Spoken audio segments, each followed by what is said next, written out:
110 to 120।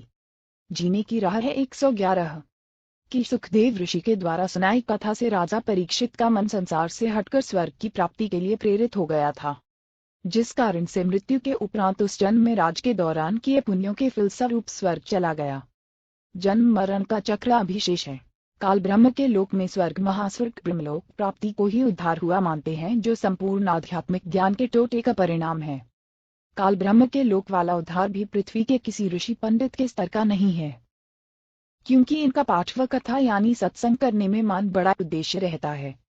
एक दूसरे ऋषि के प्रति प्रसिद्धि की चाह में ईर्ष्या रोग भी लगा रहता है। सुखदेव जी एक संत जनक जी के शिष्य थे। राजा जनक को पूर्ण परमात्मा कबीर जी मिले थे। उनको सोहम नाम जाप दिया था। राजा जनक के प्रमुख तथा प्रिय शिष्य सुखदेव जी थे। जनक जी ने यह मंत्र केवल सुखदेव को दिया था, जिस कारण से सुखदेव का स्वर्ग समय अधिक है। राजा जनक के साथ काल ने धोखा किया था। उन्होंने अपने आधे पुण्य 12 करोड़ नरक भोग रहे जीवों को दान कर दिए थे, जिस कारण से उनका स्वर्ग समय कम रह गया था और वे सन 1469 में पंजाब प्रांत में भारत देश में श्री कालूराम मेहता खतरा अरोड़ा के घर श्री नानक नाम से जन्मे थे। सुखदेव जी को पृथ्वी पर किसी से कोई द्वेष तथा ईर्ष्या या मान बढ़ाई की चाह नहीं थी। उनके द्वारा सुनाई कथा का प्रभाव परीक्षित के मन पर पड़ा, जिस कारण से उनका स्वर्गवास हुआ। यदि अन्य ऋषि कथा करता तो राजा का मन राजवा परिवार में रह जाता, उनका पुनः जन्म पृथ्वी पर होता, पुण्यों को राजा बनकर नष्ट करता। संत गरीबदास जी ने बताया कि हे मनीराम, जब तक जीव का जन्म मरण समाप्त नहीं होता तो उसको परम शांति नहीं होती। फिर राजा बनकर राज की हानि लाभ की आग में जलता है, निर्धन बनकर कष्ट उठाता है, फिर पशु पक्षी आदि आदि के शरीरों में कष्ट उठाता है। आप श्री विष्णु और श्री कृष्ण जी के भक्त हो, वैष्णव साधु श्री विष्णु जी को इष्ट रूप में मानते हैं। आप यह भी मानते हो कि श्री कृष्ण यानी श्री विष्णु जी ने श्रीमद् भगवद गीता का ज्ञान अर्जुन को सुनाया। गीता ज्ञान सुनाने वाला गीता अध्याय 18 श्लोक 62 में स्पष्ट करता है कि मेरे से अन्य कोई परमेश्वर है। हे भारत, तू सर्वभाव से उस परमेश्वर की शरण में जा। उस परमेश्वर की कृपा से ही तू परम शांति को तथा सनातन परम धाम सत्यलोक को प्राप्त होगा। गीता अध्याय 7 श्लोक 29 में गीता ज्ञानदाता ने बताया है कि जो साधक जरा वृद्धावस्था तथा मरण मृत्यु से छुटकारा यानी मोक्ष प्राप्ति के लिए प्रयत्नशील हैं, काल लोक के राज्य तथा स्वर्ग महास्वर्ग तक की इच्छा नहीं रखते, वे तत्ब्रह्म से संपूर्ण अध्यात्म से तथा सर्वकर्मों से परिचित हैं। गीता अध्याय 8 श्लोक 1 में अर्जुन ने गीता ज्ञान देने वाले से प्रश्न किया कि जिस तत्ब्रह्म के विषय में अध्याय 7 के श्लोक 29 में कहा है कि वह तत्ब्रह्म ने अपनी भक्ति 8 के श्लोक 8 में कहा है, जिसे 8 के श्लोक 3 में दिया है। 112 पंडित की परिभाषा क्या है? इसका उत्तर गीता ज्ञानदाता ने गीता अध्याय बताया है कि वह परमाक्षर ब्रह्म है। गीता अध्याय 8 के ही श्लोक 5 तथा 7 में गीता ज्ञानदाता करने को कहा है, जिससे मेरी प्राप्ति होगी, और गीता के अध्याय 9 और 10 में उस अपने से अन्य परमाक्षर ब्रह्म की भक्ति करने को उसकी प्राप्ति होती है। गीता अध्याय 2 श्लोक 12, अध्याय 4 श्लोक 5, अध्याय 10 श्लोक 2 में गीता ज्ञान बोलने वाले ने बताया है कि हे अर्जुन, तेरे और मेरे बहुत जन्म हो चुके हैं, आगे भी होते रहेंगे। गीता अध्याय 2 श्लोक 17 में तथा अध्याय 15 श्लोक 16.17 में 3 पुरुष प्रभु बताए हैं। श्लोक 16 में क्षर पुरुष तथा अक्षर पुरुष का वर्णन है, दोनों नाशवान बताए हैं। फिर अध्याय 15 श्लोक 17 में अविनाशी परमाक्षर ब्रह्म की जानकारी बताई है। वह उत्तम पुरुष यानी सर्वश्रेष्ठ परमात्मा है। वही तीनों लोकों का पालन पोषण करता है, वास्तव में अविनाशी है। गीता अध्याय 15 श्लोक 4 में गीता ज्ञान देने वाले ने स्पष्ट किया है कि तत्वदर्शी संत मिलने के पश्चात परमेश्वर के उस परम पद की खोज करनी चाहिए, जहां जाने के पश्चात फिर लौटकर साधक संसार में कभी नहीं आते। उस परमात्मा की ही भक्ति करनी चाहिए जिससे संसार रूपी वृक्ष की प्रवृत्ति विस्तार को प्राप्त हुई है, यानी जिस परमात्मा ने विश्व की रचना की है। गीता का उल्लेख समाप्त। संत गरीबदास जी ने मनीराम को बताया कि परमाक्षर ब्रह्म यानी तत्ब्रह्म की भक्ति मेरे संत गरीबदास जी के पास है। यदि आप जी को पूर्ण मोक्ष करवाना है तो दीक्षा लो और कल्याण करवा लो। मनीराज जी को गीता के सर्व श्लोक कंठस्थ थे, तुरंत समझ गए और दीक्षा लेकर पाखंड त्याग कर कल्याण करवाया। पंडित की परिभाषा। पंडित कहते हैं विद्वान को। मेरे पूज्य गुरुजी ब्राह्मण जाति में गांव बढ़ा पैंतावास तहसील चरखी दादरी जिला भिवानी हरियाणा में जन्मे थे। वे अपने आप को कभी पंडित नहीं कहते थे। मेरे दादा गुरुजी, मेरे गुरुजी के गुरुजी गांव छावला दिल्ली में नजफगढ़ के पास के जाट थे। वे छोटी आयु में ही संत गंगेश्वरानंद जी के सत्संग से प्रभावित होकर उनके साथ हरिद्वार चले गए थे। संत गंगेश्वरानंद जी ने उनको काशी विद्यापीठ में पढ़ने के लिए छोड़ा। वे तीक्ष्ण बुद्धि के धनी थे।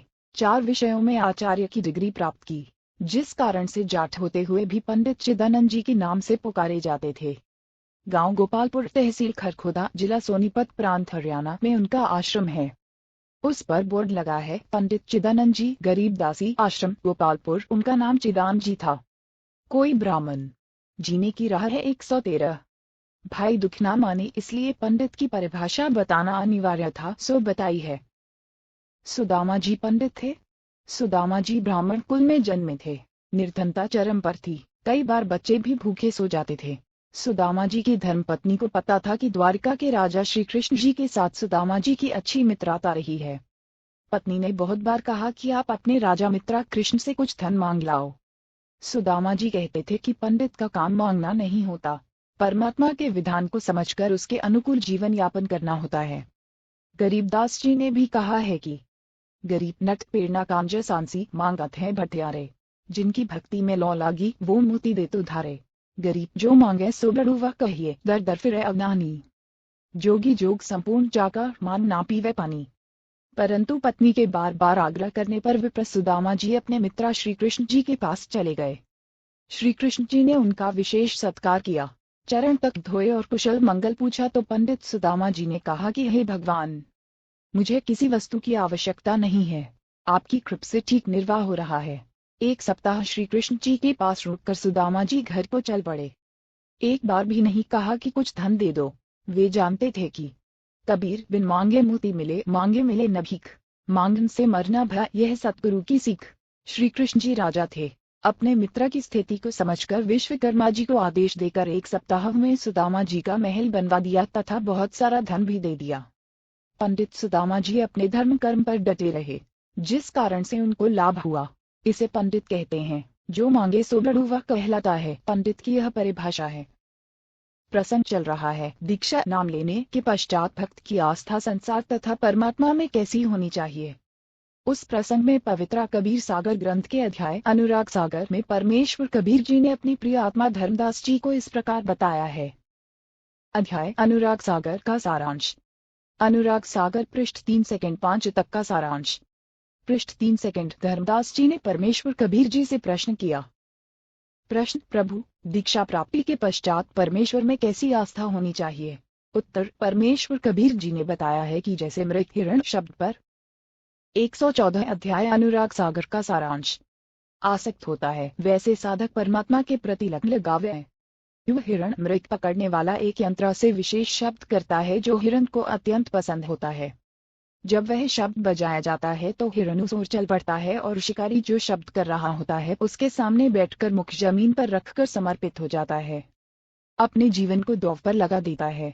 इसी प्रकार उपदेशी को परमात्मा के प्रति समर्पित होना चाहिए, अपना जीवन न्यौछावर कर देना चाहिए। दूसरा उदाहरण: पतंग पंख वाला कीड़ा को प्रकाश बहुत प्रिय है। अपनी प्रिय वस्तु को प्राप्त करने के लिए वह दीपक, मोमबत्ती, बिजली की गर्म लाइट के ऊपर आसक्त होकर उसे प्राप्त करने के उद्देश्य से उसके ऊपर गिर जाता है और मृत्यु को प्राप्त हो जाता है। इसी प्रकार भक्त को परमात्मा प्राप्ति के लिए मर मिटना चाहिए। समाज की परंपरागत साधना को तथा अन्य शास्त्र विरुद्ध रीति रिवाजों को त्यागने तथा सत्य साधना करने में कठिनाइयाँ आती हैं। उनका सामना करना चाहिए, चाहे कुछ भी कुर्बानी देनी पड़े, पीछे नहीं हटे। तीसरा उदाहरण: पुराने समय में पत्नी से पहले यदि पति की मृत्यु हो जाती थी तो पत्नी अपने पति से इतना प्रेम करती थी कि वह अपने मृत पति के साथ उसी चिता में जलकर मर जाती थी। उस समय घर तथा कुल के व्यक्ति समझाते थे कि तेरे छोटे छोटे बच्चे हैं, इनका आपके बिना कौन पालन करेगा। चाचे तो किसी के बच्चों को नहीं पालते। जब तक माता पिता होते हैं तब तक कुल के व्यक्ति प्यार की औपचारिकता करते हैं। वास्तव में प्रेम तो अपनों में ही होता है। आप इन छोटे छोटे बच्चों की ओर देखो, बच्चे पिता के वियोग में राव रहे होते हैं, माता का पल्लू पकड़ रोकते हैं। उस स्त्री को उसके स्वर्ण के आभूषण भी दिखाए जाते हैं। देख इनका क्या होगा, कितने सुंदर तथा बहुमूल्य आभूषण हैं। आप अपने बच्चों में रहो। परंतु वह स्त्री प्रेम विष होकर उसी चिता में जिंदा जलकर मर जाती थी, पीछे कदम नहीं हटाती थी। पहले तो इस प्रकार सती होती थी, कोई एक दो ही होती थी। बाद में यह रीति रिवाज कुल की मर्यादा का रूप ले गई थी। पति की मृत्यु के पश्चात स्त्री को जबरन उसी चिता में जलाया जाने लगा था जिससे सती प्रथा का जन्म हुआ। बाद में यह संघर्ष के पश्चात समाप्त हो गई। इस कथा का सारांश है कि जैसे एक पत्नी अपने पति के वैराग्य में जिंदा जलकर मर जाती है, मुख से राम राम कहकर चिता में जल जाती है, जगत में जीवन दिन चार का कोई सदा नहीं रहे। यह विचार पति संचाली कोई कुछ कहे। हे धर्मदास, इसी प्रकार भक्त का विचार होना चाहिए। ऐसे ही जो सत्पुरुष लौलावे, कुल परिवार सब बिसरावे, एक नारी सुत का मोह न आने, जगत रु जीवन स्वपन कर जाने दो। जीने की राह है 115। जग में जीवन थोड़ा भाई, अंत समय कोई नहीं सहाय, तीन बहुत प्यारी नारी जग माही, मात पिता जाके सम नाही, चार ते ही कारण नरशीष जो दही, अंत समय सो नहीं संग दही, पांच एक आग जले पति के संगा, फिर दोनों बने कीट पतंग, 6 फिर कोई पशु कोई पक्षी जन्म पावे, बिन सतगुरु दुख कौन मिटावे, 7 ऐसी नारी बेहुटेरी भाई, पति मेरे तब रुदन मचाई, 8 काम पूर्ति की हानि विचारे है, दिन 13 ऐसे पुकारे, 9 निज स्वार्थ को रोदन करही, तुरंत ही खसम दूसरों करही, 10 सुत परिजन धन स्वपन स्नेही, सत्य नाम गहु निजमति यही, 11 स्वतन संप्रिय और नाना, सभी संग नहीं चलत निदाना, 12 ऐसा कोई ना दिख भाई, अंत समय में हुए सहाय, 13 आदि अंत का सखा भुलाया, झूठे जगनातों में फिरे उमा है, 14 अंक समय जमदूत गला दबावे, ता समय कहो कौन छोड़ावे, 15 सतगुरु है एक छोड़ा विनहारा, निश्चय कर मान हूँ कहा हमारा, 16 काल को जीत हंस ले जाही,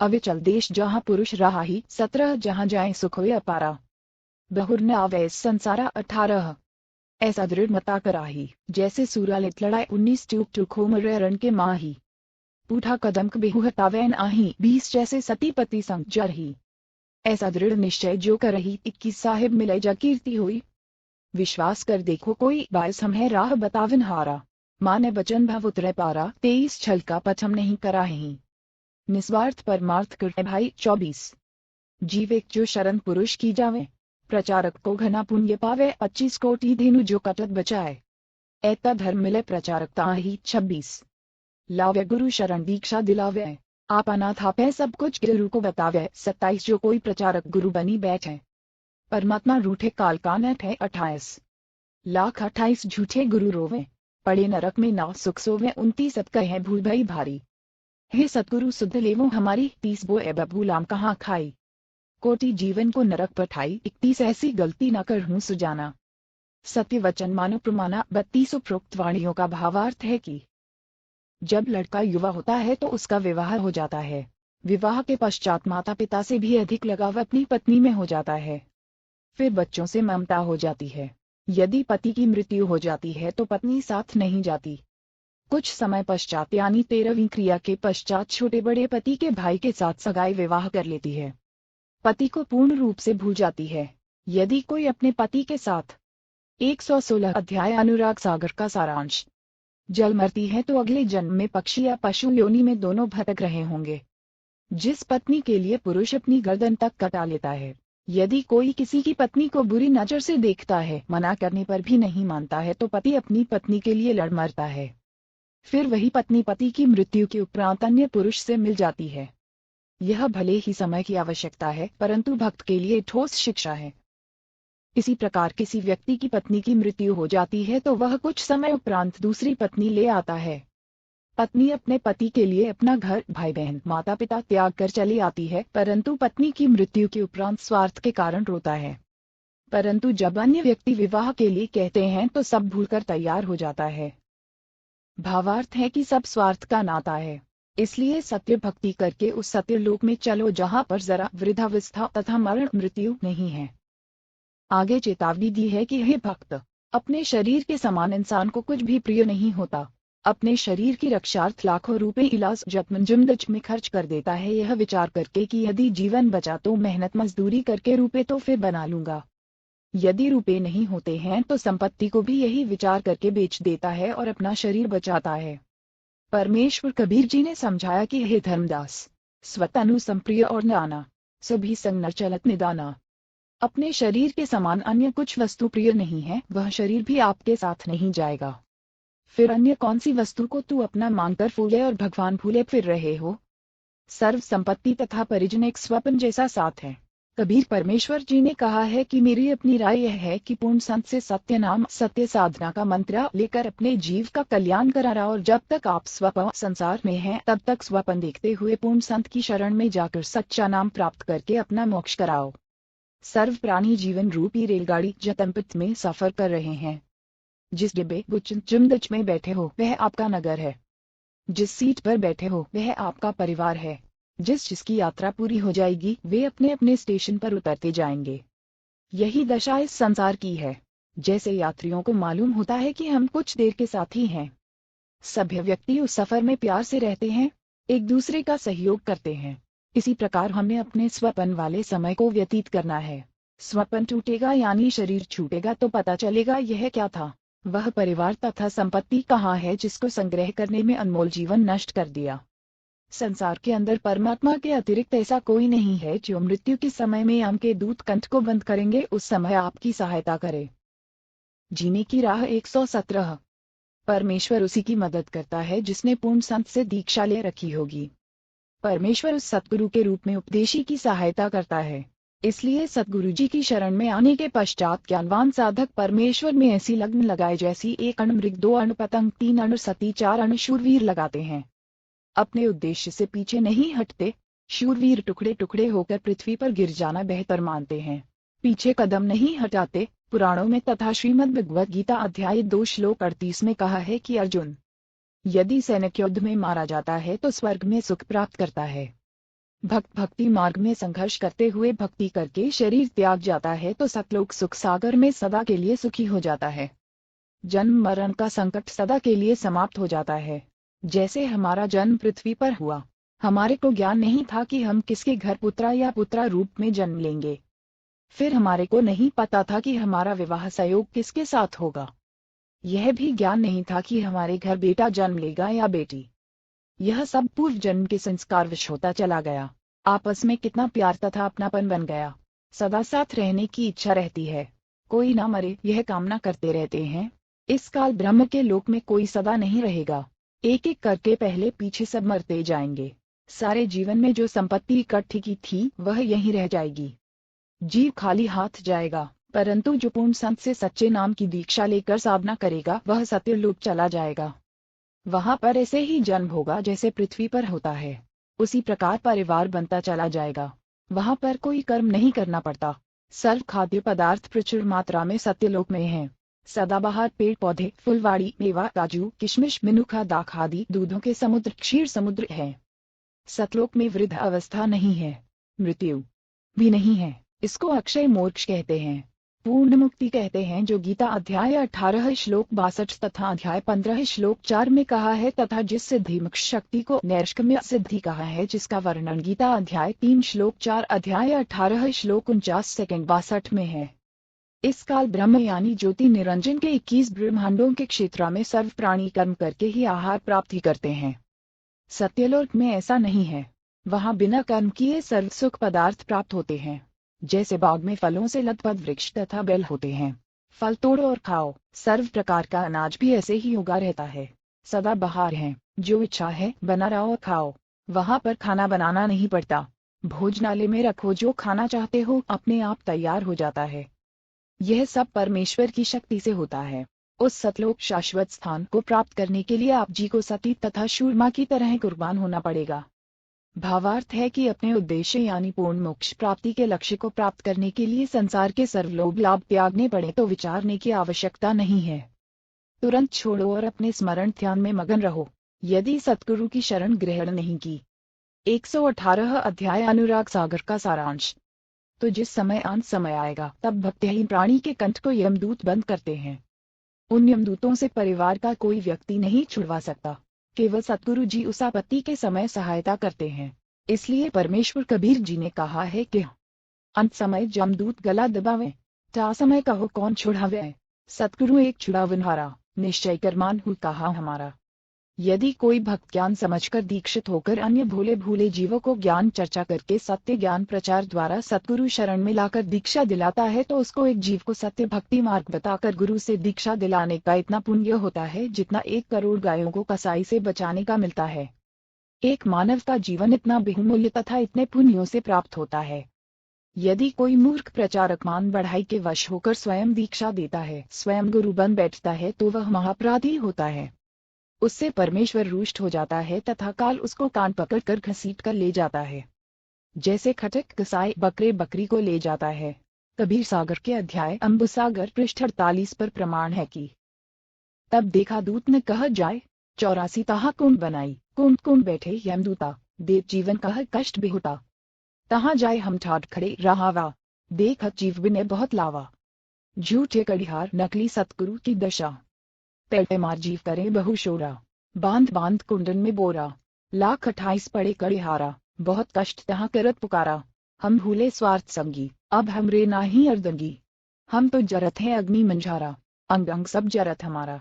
कौन पुरुष अब रखे भाई, करत गोहार चक्षु ढल जाई। ज्ञानी कबीर जी वचन, करुणा देख दया दिलावा। अरे दूत रास भास दिखावा, यह वाणी बनावटी है, वास्तविक वाणी नीचे है। दुर्दशा देख दया दिलावा, अरे दूत तुम जीवन भ्रमावा। जीव तो अचेत ज्ञाना, वाको काल जाल तुम बंधाना।